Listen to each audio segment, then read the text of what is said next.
व्यक्ति जो इस एनवायरनमेंट में है, वो एनवायरनमेंट से मिलने वाले जो स्टिमुलेशन है, हमें चाहे कैसा भी हम कुछ देख रहे हैं तो हम उस देखने के जो भी चीज हमें दिख रही है, मान लो हमें भी कुत्ता हमारी तरफ भागता आ रहा है, तो हम उसके खिलाफ क्या रेस्पॉन्सेज हमारे अंदर डेवलप होंगे। ठीक है, शेर आ जाओ, मान लो शेर आ गया तो हमारे उस समय क्या रेस्पॉन्सेज होंगे।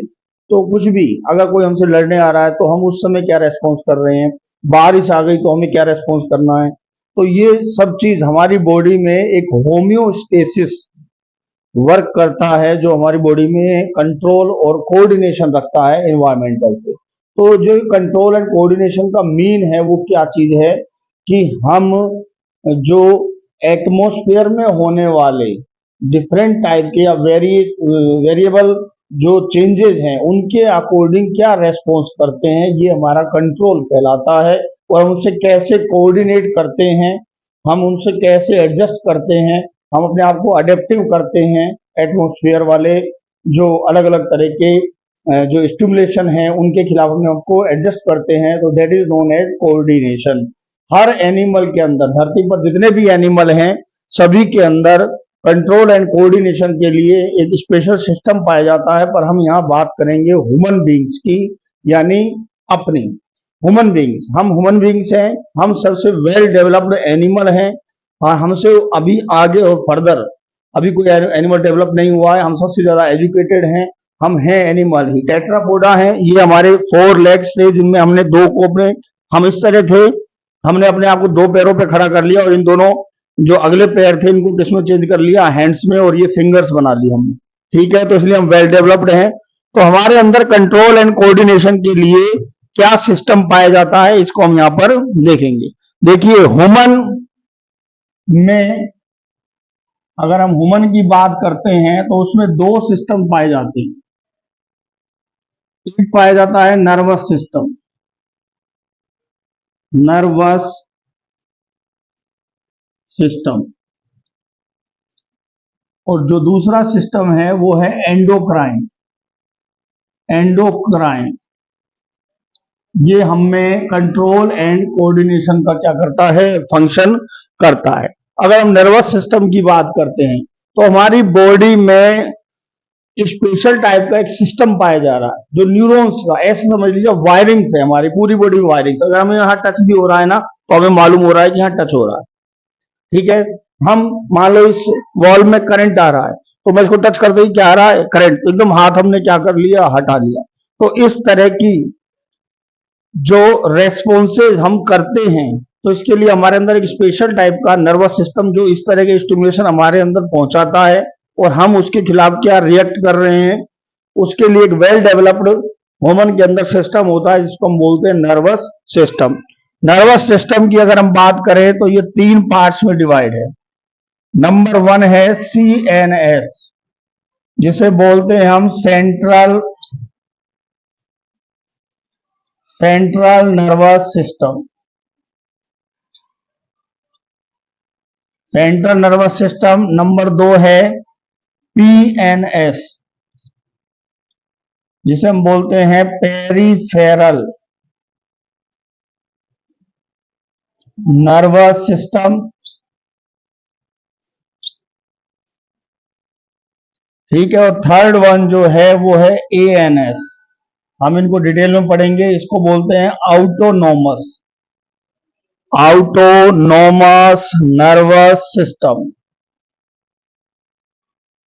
अब इंपॉर्टेंट बात यह है, जो इनमें सबसे इंपॉर्टेंट है, जो हमारी पूरी बॉडी पर कंट्रोल रखता है, इसलिए उसको सेंट्रल नर्वस सिस्टम बोलते हैं। जो फर्स्ट वन है सेंट्रल नर्वस सिस्टम। अब हम बात करेंगे किसकी, सेंट्रल नर्वस सिस्टम यानी CNS। किसकी बात करेंगे, CNS। CNS में 2 ऑर्गन्स हैं जिनमें नंबर 1 बात करते हैं किसकी, ब्रेन की। इसकी बात करते हैं ब्रेन की। ये हमारा ब्रेन भेजा सबसे ऊपर होता है। ये सबसे ऊपर पता है क्यों है, क्योंकि सबसे पहले किसका यूज करना चाहिए, ब्रेन। सबसे पहले ब्रेन का। अगर इससे बात ना बने तो किसका, हाथों का, और इससे भी बात ना बने तो किसका, पैरों का। हमको किसका यूज करना चाहिए, पैरों का, यानी भाग जाना चाहिए वहां से, समझ रहे हो। तो सबसे इंपॉर्टेंट क्या है, ब्रेन। और दूसरा नंबर जो इसमें आता है वो आता है स्पाइनल कॉर्ड। दूसरी चीज क्या आती है, स्पाइनल कॉर्ड। तो दूसरी चीज है स्पाइनल कॉर्ड। हम पहले पढ़ेंगे ब्रेन को, जो सबसे ज्यादा इंपॉर्टेंट रोल रखता है हमारी बॉडी में कंट्रोल एंड कोऑर्डिनेशन का। क्यों? क्योंकि ये सारे बॉडी पर इसका कंट्रोल है। मैं आपको बोल रहा हूं ना, तो कहां से बोल रहा हूं, ब्रेन से बोल रहा हूं। मैं अपनी इस बॉडी की इस मसल्स को, ये मेरे पास में मसल है जो मेरी हुमरल मसल है, इसको अगर मैं बोलता हूं यहां से ब्रेन से कि कॉन्ट्रैक्ट हो जा, तो कॉन्ट्रैक्ट हो जाएगी। अगर उसको बोलूंगा रिलैक्स हो जा, तो ये वापस क्या हो जाएगी, रिलैक्स हो जाएगी। तो कंट्रोल कहां से है, ब्रेन से। हम कुछ भी, ये मैंने उठाया, इसे उठाना भी ब्रेन से है। इसको मैं चला रहा हूं तो किससे है, ये ब्रेन से। नहीं समझ रहे? तो ये सारा कंट्रोल किसके द्वारा है, ब्रेन के द्वारा। ठीक है। अब ब्रेन की अगर हम बात करते हैं, सबसे पहले ब्रेन है कहां, इसकी पोजीशन। ब्रेन जो है वो हमारे स्कल में, स्कल जो कि एक क्या है, बोनी बॉक्स है। बोनी बॉक्स है ये, जिसको हम क्रेनियम बोलते हैं। इसका एक नाम और भी है जिसको क्या बोलते हैं, क्रेनियम। जिसको क्या बोलेंगे, क्रेनियम। इस क्रेनियम बॉक्स में क्या रहता है, बिल्कुल सेफ रहता है, और इसमें किसी तरह की कोई प्रॉब्लम नहीं रहेगी। ये बिल्कुल प्रिजर्व है ब्रेन, क्योंकि वो जरूरी है, सेंट्रल नर्वस सिस्टम का मेन पार्ट है, इसलिए इसकी प्रोटेक्शन बहुत जरूरी है, इसलिए इसके अंदर रहेगा। अब देखिए, इसके अलावा प्रोटेक्शन में इसका या बोनीमैक्स है, इसके अलावा इसके ऊपर मेम्ब्रेन्स होती हैं। क्या होती हैं, मेम्ब्रेन। अब जो इसकी मेम्ब्रेन है वो कहलाती हैं मेनिंजेस। क्या कहलाएंगी, मेनिंजेस। क्या कहलाएंगी, मेनिंजेस, जिसमें 3 लेयर हैं। इसमें एक है पाइया मैटर, नंबर 2 है ड्यूरा मैटर, और नंबर 3 जो है वो है अरेक्नोइड।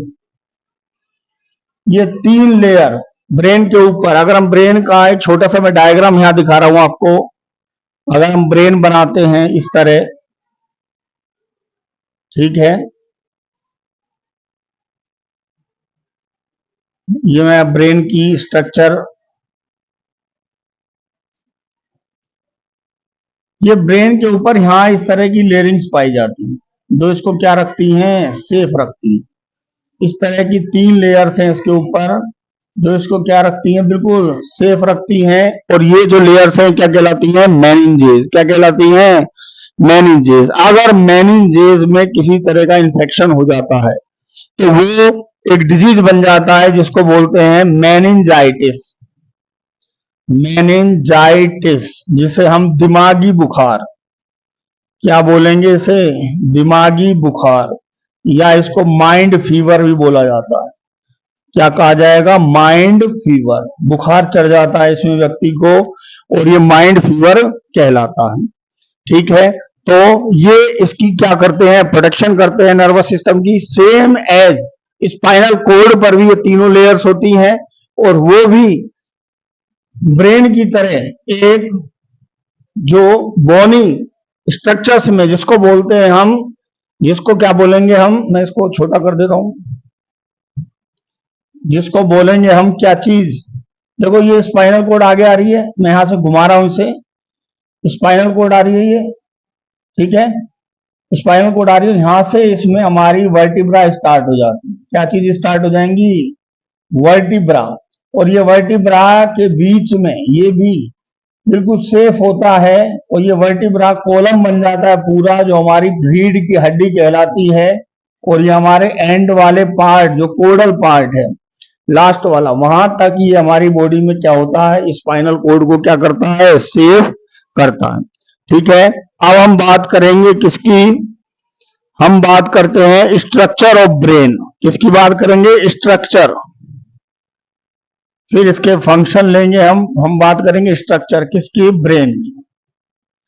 अगर हम ब्रेन की स्ट्रक्चर की बात करें तो इसको 3 पार्ट्स में क्या किया गया है, डिवाइड किया गया है सबसे आगे आगे का। सबसे आगे आगे का जो ब्रेन का पार्ट होता है उसको बोलते हैं हम फोर ब्रेन। क्या बोलेंगे? Fore brain. बीच वाला जो पार्ट है वो कहलाएगा मिड। बीच वाला पार्ट क्या कहलाएगा?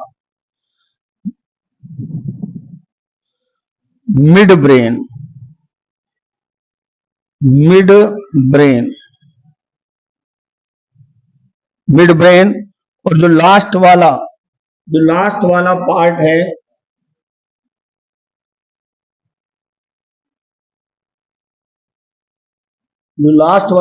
है वो क्या कहलाता है?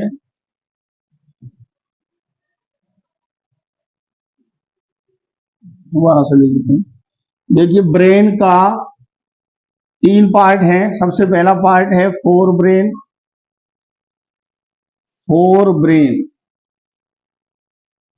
दूसरा पार्ट है मिड ब्रेन।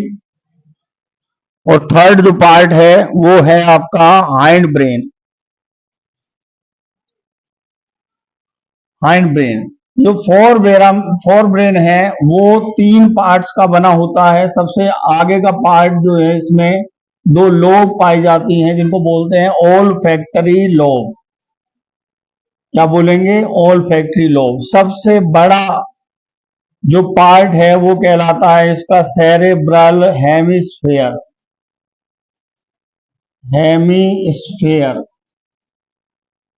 और जो थर्ड पार्ट है वो कहलाता है डायनसिफेलोन।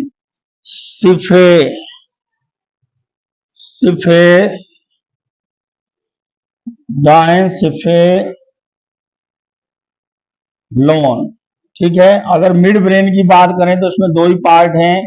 एक है क्रूरा सेरेब्राई और दूसरा है कारपोरा क्वाड्रीजेमिना।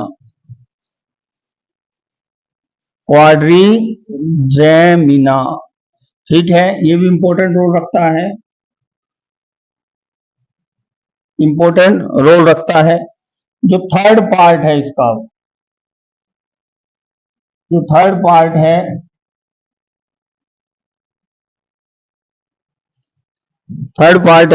तो हम बता रहे थे आपको ब्रेन की structure control and coordination lesson के अंतर्गत। ठीक है। तो हम ब्रेन की बात कर रहे थे। ब्रेन जो है वो 3 पार्ट में डिवाइड है, फोर ब्रेन, मिड ब्रेन और हाइंड ब्रेन। फोर ब्रेन में अगर देखते हैं हम तो 3 पार्ट्स होते हैं। हर फोर ब्रेन आगे का जो हमारा सिर है फोर ब्रेन कहलाता है। इसमें 3 पार्ट है, olfactory lobe, cerebral hemisphere and diencephalon. जो डायनसिफेलोन है। और दूसरा सेकंड पार्ट जो मिड ब्रेन है उसमें है क्रूरा सेरेब्राई। क्या चीज है? Crura cerebri. और सेकंड पार्ट है इसका कार्पोरा क्वाड्रीजेमिना। फिर है हाइंड ब्रेन में है पोन्स और सेरिबेलम और मेडुला ओब्लांगेटा। ठीक है। अब हम आपको यहां एक ड्रॉ करके दिखाते हैं। ड्रॉ करने पर देखिए क्या होगा कि हम सबसे पहले तो जो उसका डोर्सल व्यू है वो दिखाएंगे। ब्रेन में ये आपको ये पोर्शन जो दिख रहा है, ठीक है, इसमें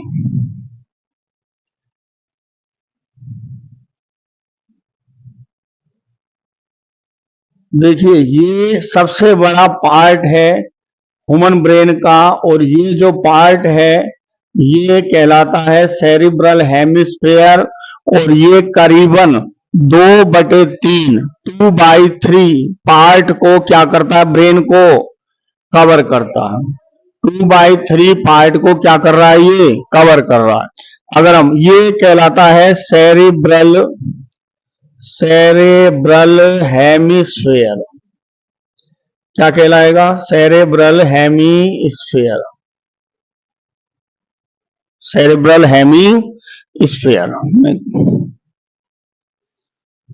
ठीक है। अब देखिए ये सेरेब्रल हेमिस्फीयर है। इसको आपको दिख रहा होगा 4 आपको लोब्स दिख रही हैं। ये सबसे इधर वाली लोब जो है इसको बोलते हैं फ्रंटल।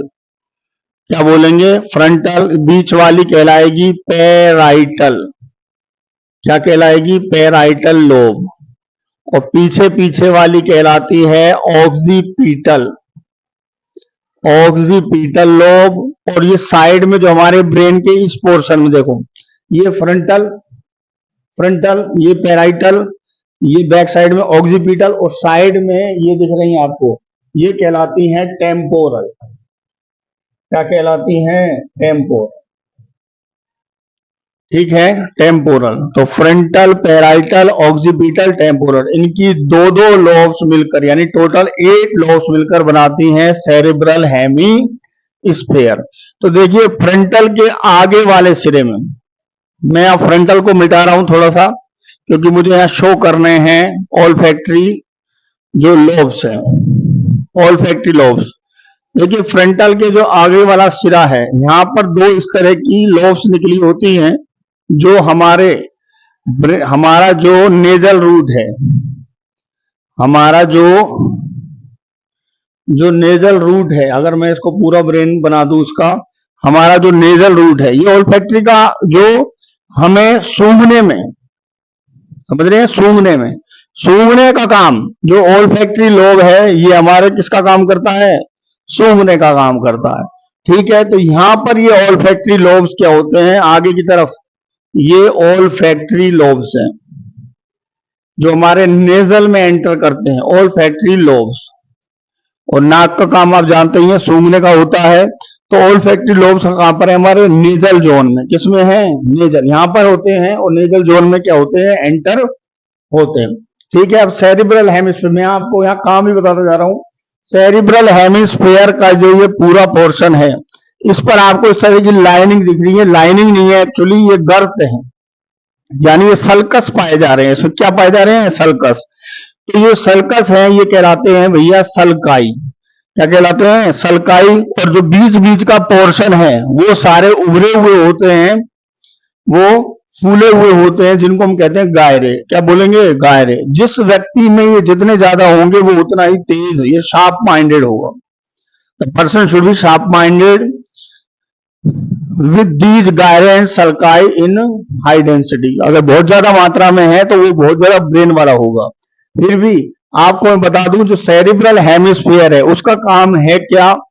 हमारे सोचने की, समझ, थिंकिंग, इमेजिनेशन, क्रिएशन, क्रिएटिविटी, और इसके अलावा आपके कोई चीज मेमोरी रखना, तो सारा काम किसका है? ये पूरा मेमोरी कार्ड है हमारा, जिसमें हम ये क्या करते हैं? सेव करते हैं। किसमें? सेरिब्रल हेमी, जो यहां से लेकर यहां तक का क्या है? पोर्शन है। अब मैं आपको इसके अंदर का तो इसी एंगल से मैं दिखाऊंगा आपको। देखिए ब्रेन की बात कर रहे हैं हम, ठीक है। अब मैं इसका साइड का पोर्शन ही दिखाऊंगा, आगे की तरफ आपको मालूम है, बता दिया है कि यहाँ पर क्या है, दो ऑल्फैक्टरी लोब्स हैं। आगे ये इसी में खुल जाएंगे। देखिए आगे यहाँ स्पेस होगा इस तरह का, आगे यहाँ क्या है? स्पेस है। इसमें जो इसका फर्श है वो हाइपोथैलेमस कहलाता है। That portion is diencephalon. ये पोर्शन जो सेरिब्रल हेमिस्फीयर के नीचे ही है, इस पर एक इनफेंडिबुलम नाम का स्टाक लगा हुआ है, यानी व्रंत लगा हुआ है, जिस पर ये ग्लैंड है जिसका नाम है पिट्यूटरी ग्लैंड। और जबकि ऊपर वाला जो पोर्शन है उसको हम थैलेमस बोलते हैं, जिसमें एक पिट्यूटरी पीनियल ग्लैंड्स क्या होती है? प्रेजेंट होती है। आगे की तरफ ये पतली कैविटी से बैक साइड में फिर खुल जाएगा, और खुलकर ये बैक साइड में फिर न्यूरोसील क्या कर लेगा? बना लेगा। तो यहां से मैं इसको यू कवर करते हुए, ये यहां से इस जगह पर इसमें ये स्ट्रक्चर दिखाई देगी। आगे की तरफ ये प्लेट जैसी स्ट्रक्चर दिखाई देगी, ठीक है। यहाँ इसमें दो आपको इस तरह के रिंग्स दिखाई देंगे, ठीक है। और यहाँ पर ये लास्ट पोर्शन है जो स्पाइनल कॉर्ड के फॉर्म में चेंज हो जाता है। अब देखिए इसमें जो फर्स्ट पार्ट का फोर ब्रेन का जो थर्ड डायंसिफेलोन पोर्शन है वो ये है। ये कौन सा पोर्शन है? डायंसिफेलोन। डायंसिफेलोन एक कैविटी है जिसकी जो फर्श है वो कहलाती है हाइपोथैलेमस, और उस पर एक स्टाक लगा हुआ है, ठीक है, एक व्रंत लगा हुआ है छोटा सा, उसके ऊपर एक ग्लैंड लगी हुई जिसका नाम क्या है? Pituitary gland. ये ऊपर की तरफ ये ग्लैंड है, पिट्यूटरी ग्लैंड। ये कहलाती है पिट्यूटरी ग्लैंड, जो मास्टर ग्लैंड है हमारे सारे एंडोक्राइन सिस्टम पर कंट्रोल रखती है। ये यहाँ पर ग्लैंड है जो इसका नाम है पीनियल ग्लैंड, ठीक है। और ये हमारा हाइंड ब्रेन डायंसिफेलोन पोर्शन है, ठीक है। आगे सुने, यहां पर हमें 4 लोब्स दिखाई देते हैं इस तरह। ये क्या दिखाई दे रहे हैं? 4 लोब्स। ये 4 लोब्स कहलाते हैं कार्पोरा, कार्पोरा क्वाड्रिजेमिना।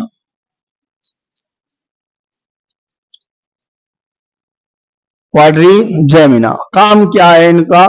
इनमें से अगले दो जो पिंड हैं, जो लोब्स हैं, वो तो हमारी साइट की, यानी जो हमारा फोटो हम आंखों से ले रहे हैं, कैप्चर कर रहे हैं, वो सारे कहां जाके सेव होते हैं? इन अगले वाले दोनों पॉइंट्स पर। तो जबकि पिछले दोनों वाले जो हैं वो हियरिंग लोब्स हैं, जो हमारे जो भी हम सुनते हैं वो जाके जहां डाटा सेव होता है तो वो कहां होता है? हियरिंग्स लोब्स में। यहां गाड़ी के चेचिस की तरह फोर ब्रेन को और हाइंड ब्रेन से, फोर ब्रेन को हाइंड ब्रेन से जोड़ने के लिए 2 ये लिगामेंट्स पाए जा रहे हैं, जिनको कहा जाता है क्रूरा सेरेब्राई। क्या कहा जाता है? Crura cerebri. काम ध्यान रखें, इसका काम क्या है? फोर ब्रेन को हाइंड ब्रेन के साथ क्या करना? जोड़ना, ठीक है। तो ये दोनों पोर्शन कार्पोरा क्वाड्रिजेमिना और क्रूरा सेरेब्राई बनाते हैं मिड ब्रेन को, जो कि सेरेब्रल हेमिस्फीयर के नीचे ही क्या है? दबा हुआ है, यानी सेरेब्रल हेमिस्फीयर कवर करता है इनको। सेरेब्रल हेमिस्फीयर क्या कर रहा है? इनको कवर कर रहा है। तो हम लास्ट बात करेंगे हाइंड ब्रेन की। हाइंड ब्रेन में आगे का ये हिस्सा कहलाता है पोन्स। ये स्ट्रक्चर जो आपको दिख रही है ये कहलाती है सेरिबेलम। क्या कहलाएगी? सेरिबेलम, ठीक है। और लास्ट वाला ये पोर्शन कहलाएगा मेडुला ओब्लागेटा। मेडुला ओब्लागेटा, मेडुला ओब्लागेटा, ठीक है। ठीक, पोन्स, सेरिबेलम, ये दोनों मिलकर एक यूनिट के फॉर्म में काम करते हैं और इनका जो मेन काम है वो क्या है? हमारे अंदर जो वॉलेंट्री रिएक्शंस है, ऐच्छिक क्रियाएं हैं। जैसे मैंने ये माइक पकड़ रखा है, माइक पकड़ना, इसे ऊपर ले गया, साइड में हाथ उठा लिया, तो जिन पर हमारा कंट्रोल है, that type of reactions are known as voluntary reactions. और इनका कंट्रोल किसके द्वारा होता है? हमारा खेलना, कूदना, नाचना, गाना, वो सारी क्रियाएं कहां से कंट्रोल होती हैं? सेरिबेलम से होती हैं, ठीक है। सेरिबेलम पोन्स से होती हैं। लास्ट पार्ट इसका पोर्शन है, उसको बोलते हैं मेडुला ओब्लागेटा। मेडुला ओब्लागेटा जितनी भी हमारे अंदर इनवॉलेंट्री, इनवॉलेंट्री का मीन्स हो गया जिन पर हमारा कंट्रोल नहीं है। जैसे हार्ट हमारा लगातार क्या कर रहा है? पंपिंग कर रहा है, हम रेस्पिरेशन कर रहे हैं, हमारी इंटेस्टाइन में पेरिस्टालिस हो रहा है, कर्माकुंचन हो रहा है। तो वो जो रिएक्शंस हैं वो जिससे नियंत्रित होती है उसको क्या बोलते हैं? मेडुला ओब्लागेटा। अगर मेडुला, इसको छोटा दिमाग बोलते हैं बैक साइड में, इसलिए यहां चोट नहीं लगनी चाहिए। क्यों? क्योंकि अगर इसमें प्रॉब्लम होती है तो हार्ट में प्रॉब्लम आ सकती है, रेस्पिरेशन में आ सकती है, इंटेस्टाइन में आ सकती है, और भी हमें बहुत सारी इनवॉलेंटरी रिएक्शंस हैं जो कंट्रोल होती हैं किसके द्वारा? मेडुला ओब्लागेटा द्वारा, ठीक है। तो आज के लिए इतना ही।